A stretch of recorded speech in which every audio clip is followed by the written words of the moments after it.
कभी सोचा है हम लोग जो ऐप्स हर दिन इस्तेमाल करते हैं वो आखिर चलते कैसे हैं? मतलब उस सुंदर से इंटरफेस के पीछे ना कोड की एक पूरी की पूरी दुनिया है। और मजे की बात यह है कि ये कोड दो बिल्कुल अलग अलग सिद्धांतों पर लिखा जाता है। तो आज हम इसी दुनिया में गोता लगाने वाले हैं, ओपन सोर्स बनाम क्लोज्ड सोर्स, और ये समझेंगे कि हमारी डिजिटल जिंदगी पर इसका कितना गहरा असर पड़ता है। देखिए, ये सवाल सिर्फ ऐसे ही नहीं है। ये हमें एक बहुत ही बुनियादी चॉइस की तरफ ले जाता है। क्या सॉफ्टवेयर को एक बहुत ही गुप्त राज होना चाहिए या फिर एक खुली किताब जिसे कोई भी पढ़ सके? हमारा हर पसंदीदा ऐप इन्हीं दो रास्तों में से किसी एक पर चलता है। इसको ऐसे समझिए, एक तरफ है ब्लैक बॉक्स, ये हमें बस फाइनल प्रोडक्ट देता है पर अंदर झांकने का कोई रास्ता नहीं होता। और दूसरी तरफ है ग्लास बॉक्स, जो हमें न सिर्फ प्रोडक्ट इस्तेमाल करने देता है बल्कि ये भी दिखाता है कि इसे बनाया कैसे गया है। इसका हर पुर्जा बिल्कुल साफ साफ दिखता है।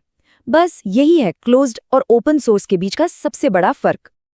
तो सॉफ्टवेयर के ये दो फलसफे आखिर हैं क्या? एक फिलॉसफी दुनिया को कंट्रोल और ओनरशिप के जरिए बनाना चाहती है, जबकि दूसरी कम्युनिटी और ट्रांसपेरेंसी के जरिए। चलिए थोड़ा और गहराई से समझते हैं कि ये काम कैसे करता है। इसे समझने का सबसे आसान तरीका है एक रेसिपी की मिसाल लेना। सोचिए, एक तरफ एक मशहूर शेफ की सीक्रेट रेसिपी है जिसके बारे में कोई नहीं जानता, और दूसरी तरफ एक खानदानी रेसिपी बुक है जो पीढ़ियों से परिवार में सबके साथ शेयर की जा रही है। क्लोज्ड सोर्स सॉफ्टवेयर बिल्कुल उस सीक्रेट रेसिपी की तरह है, एक तिजोरी में बंद। कंपनी हमें लजीज डिश यानी कि सॉफ्टवेयर तो देती है, लेकिन हमें कभी ये पता नहीं चलता कि इसमें क्या क्या डाला गया है या इसे बनाया कैसे गया। मतलब हम इसे अपने हिसाब से बदल नहीं सकते, जो मिला है बस उसी से काम चलाना होगा। और वहीं दूसरी तरफ है ओपन सोर्स। ये एक तरह की कम्युनिटी किचन की किताब जैसा है। हर कोई रेसिपी देख सकता है, उसे ट्राई कर सकता है, उसमें अपने हिसाब से कुछ नया मसाला डाल सकता है या फिर अपने दोस्तों के साथ भी शेयर कर सकता है। यहाँ सारा जोर सहयोग और सुधार पर है, जो सबके लिए खुला है। ठीक है, तो ये रेसिपी वाली मिसालें तो बहुत हो गई। अब जरा इन दोनों मॉडल्स को आमने सामने लाते हैं, एक तरह से रिंग में उतारते हैं और देखते हैं कि 4 बड़े राउंड्स में कौन बाजी मारता है। ये राउंड्स हैं कॉस्ट, कस्टमाइजेशन, सपोर्ट और सबसे जरूरी सिक्योरिटी। तो चलिए शुरू करते हैं।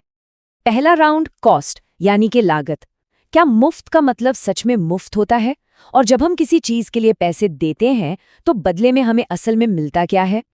क्लोज्ड सोर्स के साथ मामला सीधा है, हम उसे इस्तेमाल करने के लिए लाइसेंस फीस देते हैं या फिर सब्सक्रिप्शन लेते हैं। ओपन सोर्स की दुनिया में सॉफ्टवेयर तो अक्सर फ्री होता है, पर पैसा तब लगता है जब हमें किसी एक्सपर्ट की मदद चाहिए हो या फिर कोई खास फीचर ऐड करवाना हो। तो ये फ्री बियर बनाम फ्री पपी जैसा है।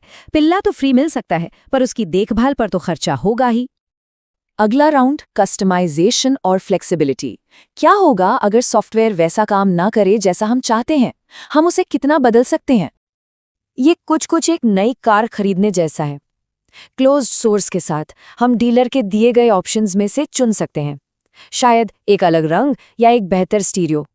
लेकिन ओपन सोर्स के साथ वो हमें सीधा इंजन थमा देते हैं और कहते हैं मजे करो। अगर हमारे पास टेक्निकल स्किल है तो हम उससे रेस कार बना सकते हैं या एक ऑफ रोड गाड़ी। पूरी पावर हमारे हाथ में होती है। तीसरा राउंड सपोर्ट। देखिए, कोई भी चीज कभी न कभी तो खराब होती ही है। जब हमारा सॉफ्टवेयर क्रैश हो जाए तो मदद के लिए हम कहाँ जाएंगे? क्लोज सोर्स हमें एक डेडिकेटेड कस्टमर सर्विस लाइन देता है, एक प्रोफेशनल जिसे हमारी मदद करने के लिए पैसे मिलते हैं। ओपन सोर्स हमें एक बहुत बड़ी ग्लोबल कम्युनिटी देता है, हजारों लोग जो शायद हमारी जैसी ही प्रॉब्लम से गुजर चुके हैं।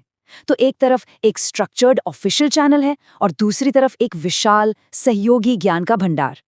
और अब आता है फाइनल राउंड, और ये शायद सबसे बड़ा है, सिक्योरिटी।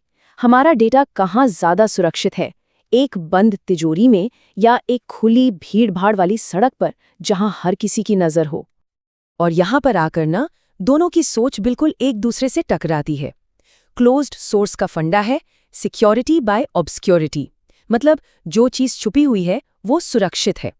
उनका मानना है कि अगर हैकर्स को कोड ही नहीं दिखेगा तो वो खामियां ढूंढेंगे कैसे? वहीं दूसरी तरफ ओपन सोर्स का नारा है जितनी ज्यादा आंखें उतनी जल्दी गलतियां पकड़ी जाएंगी। उनका आइडिया सिंपल है कि दुनिया भर में फैली कम्युनिटी किसी एक कंपनी की टीम से कहीं ज्यादा तेजी से प्रॉब्लम्स ढूंढकर उन्हें ठीक कर सकती है। हो सकता है ये सारी बातें थ्योरी जैसी लग रही हों, लेकिन सच तो ये है कि हम इस बहस के दोनों पक्षों से हर रोज डील करते हैं। शायद हमें इसका अंदाजा भी नहीं होता। जब हम माइक्रोसॉफ्ट ऑफिस में कोई डॉक्यूमेंट लिखते हैं, फोटोशॉप में कोई तस्वीर एडिट करते हैं या अपना आईफोन इस्तेमाल करते हैं, तो हम क्लोज्ड सोर्स की दुनिया में होते हैं। ये बहुत ही शानदार कंट्रोल्ड एक्सपीरियंस होते हैं जो एक खास काम को बहुत अच्छी तरह से करने के लिए बनाए गए हैं। लेकिन जैसे ही हम वेब ब्राउज करते हैं, अपना एंड्रॉयड फोन चेक करते हैं या किसी भी ब्लॉग पर जाते हैं, हम असल में ओपन सोर्स की ताकत का इस्तेमाल कर रहे होते हैं। वर्डप्रेस, जो इंटरनेट के एक बहुत बड़े हिस्से को चलाता है, इसका सबसे बेहतरीन उदाहरण है। और ये सिर्फ कुछ वेबसाइटों की बात नहीं है। जैसा कि हम यहाँ देख सकते हैं, इंटरनेट का एक बहुत बहुत बड़ा हिस्सा ओपन सोर्स टेक्नोलॉजी पर ही बना है। यह हमारी डिजिटल दुनिया की रीढ़ की हड्डी है, जो अक्सर पर्दे के पीछे चुपचाप काम करती रहती है। तो अब सवाल ये है कि यहाँ से आगे क्या? ये जो चॉइस है, एक बंद बगीचे और एक खुले मैदान के बीच, ये सिर्फ कोड के बारे में नहीं है। ये उस भविष्य के बारे में है जो हम सब मिलकर बनाना चाहते हैं। आखिर में बात इस पर आकर टिकती है, क्लोज्ड सोर्स हमें भरोसा और एक स्मूथ एक्सपीरियंस देता है, वहीं ओपन सोर्स हमें आज़ादी और अनगिनत संभावनाएं देता है। कोई एक सही या गलत जवाब नहीं है, बस अपनी ज़रूरत के हिसाब से सही टूल चुनना है। और इसीलिए हम आपको इस आखिरी सवाल के साथ छोड़कर जा रहे हैं। हम अपनी टेक्नोलॉजी को कैसा देखना चाहते हैं? क्या इसे एक आर्किटेक्ट द्वारा सावधानी से बनाया जाना चाहिए, एक शानदार इमारत की तरह? या फिर क्या हम चाहते हैं कि ये एक कम्युनिटी द्वारा विकसित हो, एक विशाल, हमेशा बदलते हुए जंगल की तरह? शायद टेक्नोलॉजी का भविष्य इन दोनों के संतुलन में ही कहीं छिपा है।